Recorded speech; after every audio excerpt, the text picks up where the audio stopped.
प्रभु तेरी वाणी जीवन की रोटी, नैनों की ज्योति अंधेरा मिटाती।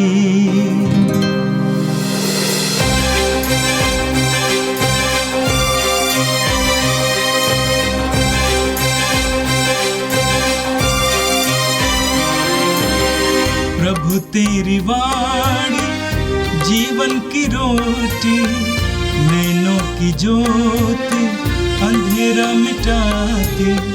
प्रभु तेरी वाणी जीवन की रोटी, नैनों की ज्योति अंधेरा मिटाती।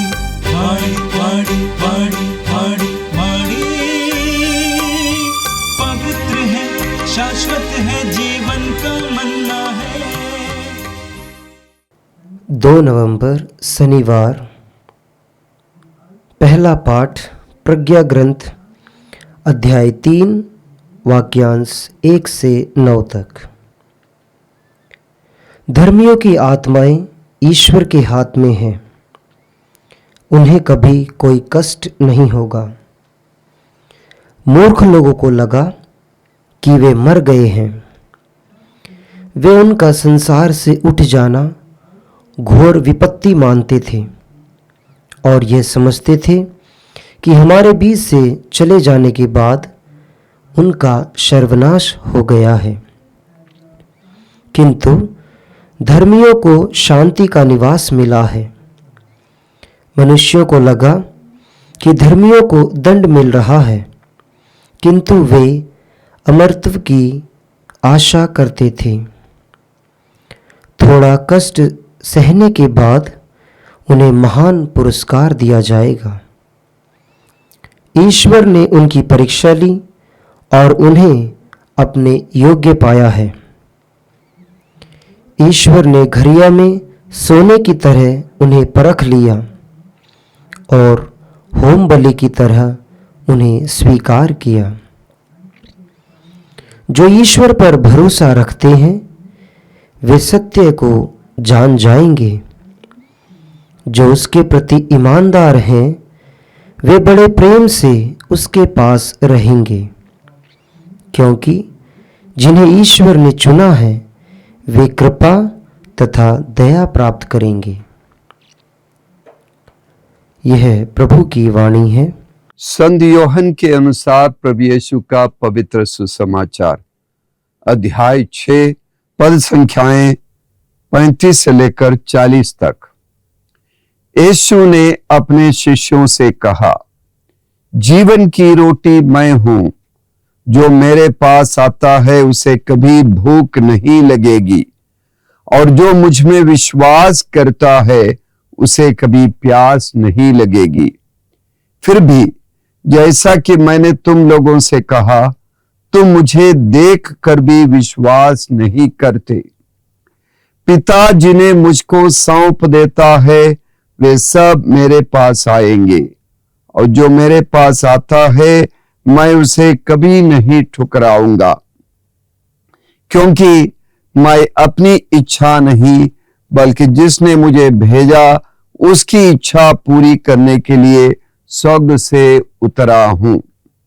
जिसने मुझे भेजा उसकी इच्छा यह है कि जिन्हें उसने मुझे सौंपा है मैं उनमें से एक का भी सर्वनाश ना होने दूं, बल्कि उन सबों को अंतिम दिन पुनर्जीवित कर दूं। मेरे पिता की इच्छा यह है कि जो पुत्र को पहचान कर उसमें विश्वास करता है उसे अनंत जीवन प्राप्त हो। मैं उसे अंतिम दिन पुनर्जीवित कर दूंगा। ये प्रभु का पवित्र सुसमाचार है। क्रिस्त प्रभु की जय। यीशु में मेरे प्रिय रोज की रोटी के प्रिय श्रोताओं, कल के दिन हम लोगों ने सभी संतों का पर्व मनाया और इस त्योहार के माध्यम से हमारे बीच से जितने भी लोगों ने पवित्र जीवन बिताकर स्वर्ग में प्रवेश कर लिया, उन घोषित और अघोषित सभी पुण्य आत्माओं का हमने आदर और सम्मान किया। आज के दिन कलीसिया उन सभी सदस्यों को आदर और सम्मान देती है जो शोधन स्थल में है। मृत्यु के बाद हमारी आत्माएं कहां जाती है? बताया गया है कि 3 जगह हैं जहां आत्माएं जा सकती हैं। जिन्होंने पुण्य जीवन बिताया, परोपकार का जीवन बिताया, वे सभी स्वर्ग में प्रवेश करेंगे। जिन्होंने पाप में जीवन बिताया और पश्चाताप के लिए जितने अवसर दिए गए उन सारे अवसरों को ठुकरा दिया, वे नरक में पहुंचेंगे। लेकिन वे आत्माएं जो छोटी मोटी पाप की अवस्था में जिन्होंने मृत्यु में इस दुनिया से विदा ले लिए, वे सभी शोधन स्थल में पहुंचेंगे, क्योंकि स्वर्ग में पूरी तरह से शुद्ध और पवित्र होकर प्रवेश करने की आवश्यकता है। और शोधन स्थल में सबका शोधन होगा, सबको पवित्र किया जाएगा। कैथोलिक कलीसिया के उस बड़े अधिवेशन में यानी ट्रेंड के अधिवेशन में यह घोषणा की गई थी कि शोधन स्थल की आत्माएं, उनका उद्धार विश्वासियों के द्वारा किए गए परोपकार के कार्य, उनकी प्रार्थना और उनके द्वारा चढ़ाए जा रहे पवित्र मिस्सा बलिदान के द्वारा होता है। शोधन स्थल की आत्माएं अपने उद्धार के लिए स्वयं कुछ नहीं कर सकती हैं। वे स्वर्ग में उपस्थित संतों की मध्यस्थता और पृथ्वी के लोगों की मध्यस्थता पर निर्भर है। इसलिए यह त्योहार हमारे जीवन के अंत के बारे में भी सोचने के लिए हमारे लिए अवसर है। शोधन स्थल के बारे में बताया जाता है कि वहां अत्यधिक दर्द और पीड़ा है। जलती हुई आग में आत्माएं पवित्र किए जाएंगे, शुद्ध किए जाएंगे। संत फौस्तीना को जो दर्शन मिला था और जिन्होंने करुणामाला की विनती का प्रचार किया, उसके अनुसार शोधन स्थल में बहुत दर्द है। उन आत्माओं की मुक्ति के लिए प्रार्थना करने की जरूरत है। और 5वीं सदी में क्लूनी के संत ओडिलो द्वारा मृत आत्माओं के लिए ये त्योहार बड़े पैमाने पर मनाए जाने की परंपरा है। और वो ये पर्व बाद में सार्वभौमिक स्वरूप ले लिया। और पहले विश्व युद्ध में पिछली शताब्दी की शुरुआत में लाखों अनगिनत विश्वासियों का देहांत हुआ और संत पापा बेनेडिक्ट 15वें ने सन 1915 में उन आत्माओं की शांति के लिए, उनकी मुक्ति के लिए हर एक पुरोहित को ये अनुमति दी कि वे आज के दिन 3 मिस्सा बलिदान अर्पित करें। और पहला मिस्सा बलिदान शोधन स्थल की आत्माओं की मुक्ति के लिए, दूसरा मिस्सा बलिदान संत पापा के उद्देश्यों के लिए, और तीसरा पुरोहित के अपने मतलबों के लिए, जैसे उनके प्रिय लोगों की आत्माओं की मुक्ति के लिए। कैथोलिक कलीसिया में परंपरा है कि कब्रिस्तान पर लोग जाएं और जो मृत आत्माएं उनके कब्र पर की साफ सफाई करें और दिए या मोमबत्ती जलाएं और रात भर दिए और मोमबत्ती उन कब्रों पर जलने की एक परंपरा है। और ये खूबसूरत और प्रतीकात्मक नजारा है।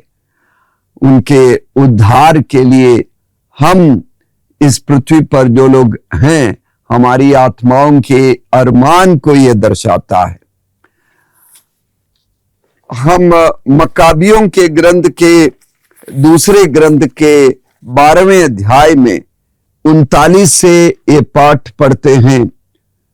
यूदा और उनके साथी वध किए गए लोगों के शव एकत्र करने और उन्हें पूर्वजों की कब्रों में अपने संबंधियों के साथ दफनाने लगे। इस कार्य में अब देर नहीं की जा सकती थी। अब पता चला कि प्रत्येक मारे हुए व्यक्ति के कपड़ों के नीचे यमनियों की देव मूर्तियों के ताबीज थे। संहिता के अनुसार यहूदी ऐसी वस्तुएं अपने पास नहीं रख सकते हैं। अब सबके सामने यह स्पष्ट हो गया कि वे इसी पाप के कारण मारे गए हैं। इस पर सबों ने निष्पक्ष न्यायकर्ता का धन्यवाद किया जो गुप्त बातें प्रकाश में लाता है। इसके बाद उन्होंने प्रार्थना की और यह निवेदन किया कि उनके किए हुए अपराध पूर्णतः क्षमा कर दिए जाएं। वीर यूदा ने लोगों से अनुरोध किया कि वे अपने को पाप से बचाए रखे, क्योंकि उन्होंने अपनी आंखों से देखा था कि मारे हुए लोगों के पाप के कारण उन पर क्या बीती थी। इसके बाद यूदा ने लगभग 2000 रुपए का चंदा एकत्र किया और उसे यरूशलेम भेज दिया, जिससे वहां पाप के प्रायश्चित के रूप में बलि चढ़ाई जाए। उसने पुनरुत्थान का ध्यान रखकर यह उत्तम तथा सराहनीय कार्य संपन्न किया। तो भाइयों बहनों, हम देखते हैं कि पुराने नियम में यूदा नामक इस व्यक्ति के नेतृत्व में चंदा एकत्रित करके मारे गए लोगों की आत्माओं की मुक्ति के लिए बलि चढ़ाया जा रहा है, ताकि उनकी आत्माएं स्वर्ग में प्रवेश कर सके। आज के सुसमाचार में हमने सुना कि यीशु अपने मिशन के बारे में बताते हैं और यीशु अपने श्रोताओं को यह आश्वासन देते हैं कि पिता परमेश्वर की योजना में उनकी मुक्ति है। यीशु कहते हैं, जीवन की रोटी मैं हूं, जो मेरे पास आता है उसे कभी भूख नहीं लगेगी और जो मुझ में विश्वास करता है उसे कभी प्यास नहीं लगेगी। वियतनाम देश के साइगांव नामक धर्म प्रांत में आर्च बिशप फ्रांसिस जेवियर नुगियन वान थुआन नामक एक महाधर्माचार्य थे। सन 1975 में उन्हें गिरफ्तार कर लिया गया और 13 साल वे जेल में बंद थे और 9 साल उन्होंने कठोर कारावास का अनुभव किया। उन्हें ये अनुमति थी कि वे अपने मित्रों को पत्र लिखे और वे लगातार पत्र लिखा करते थे जेल के कमरे के अंदर से, और हर पत्र में वो अपने मित्रों से दवाई की मांग करते थे और उनके मित्र जानते थे कि उनकी दवाई क्या है। वे लोग वापसी पत्र में छोटी छोटी शीशियां रखते थे, उस शीशी के अंदर दाखरस और साथ में लिफाफे में रोटी के कुछ बहुत छोटे टुकड़े रखते थे।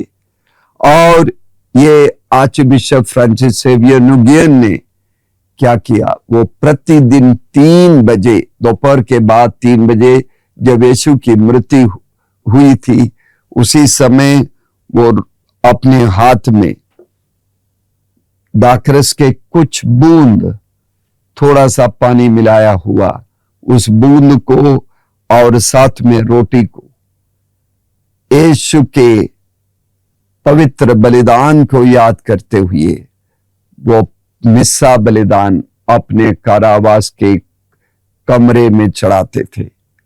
और उस आर्च बिशप के जीवन में प्रतिदिन 13 साल लगातार उन्होंने यह कार्य किया और उन्होंने अपने हथेली में यीशु को देखते थे, यीशु के पवित्र शरीर और रक्त का अनुभव करते थे और इसके माध्यम से आर्च बिशप फ्रांसिस जेवियर नुगियन वान थुआन पूरे वियतनाम के लोगों के लिए, पूरी दुनिया के लोगों के लिए और शोधन स्थल में फंसे हुए सभी मृत आत्माओं की मुक्ति के लिए ये मिसा बलिदान चढ़ाते थे। और मेरे प्रिय भाइयों बहनों, हमारे जीवन में हम यीशु मसीह को अपने मुक्तिदाता के रूप में स्वीकार करते हैं तो वही प्रभु हमसे ये वादा करते हैं, जिसने मुझे भेजा उसकी इच्छा यह है कि जिन्हें उसने मुझे सौंपा है मैं उनमें से एक का भी सर्वनाश ना होने दूं, बल्कि उन सबों को अंतिम दिन पुनर्जीवित कर दूं। यह यीशु मसीह का वादा है हम सबके लिए कि जिन्हें उसने मुझे भेजा है मैं उनमें से एक का भी सर्वनाश ना होने दूं, बल्कि उन सबों को अंतिम दिन पुनर्जीवित कर दूं। हमारे लिए प्रभु यीशु का यह प्रेम है, प्रभु यीशु की यह अनुकंपा है, प्रभु यीशु की हमारे लिए करुणा है कि वो हमें से हर एक का उद्धार करना चाहता है। वो आगे कहते हैं, मेरे पिता की इच्छा यह है कि जो पुत्र को पहचान कर उसमें विश्वास करता है उसे अनंत जीवन प्राप्त हो, मैं उसे अंतिम दिन पुनर्जीवित कर दूंगा।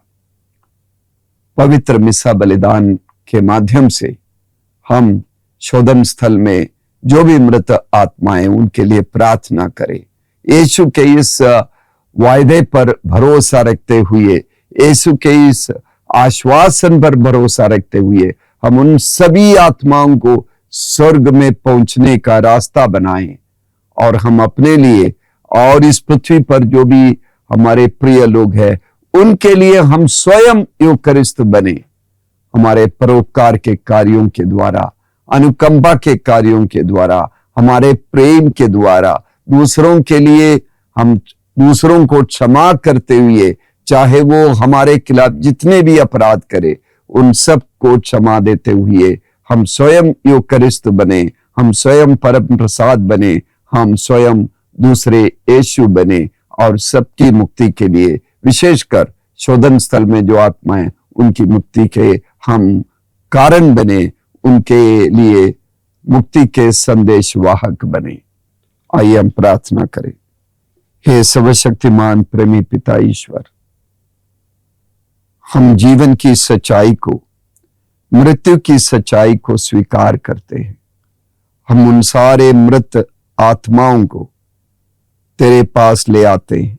हमारे परिवारों, हमारे मित्रों, हमारे समुदाय के जो भी लोग हमसे बिछड़ गए हैं और शोधन स्थल में हैं, उन सब की आत्मा को तेरे पास लाते हैं प्रभु।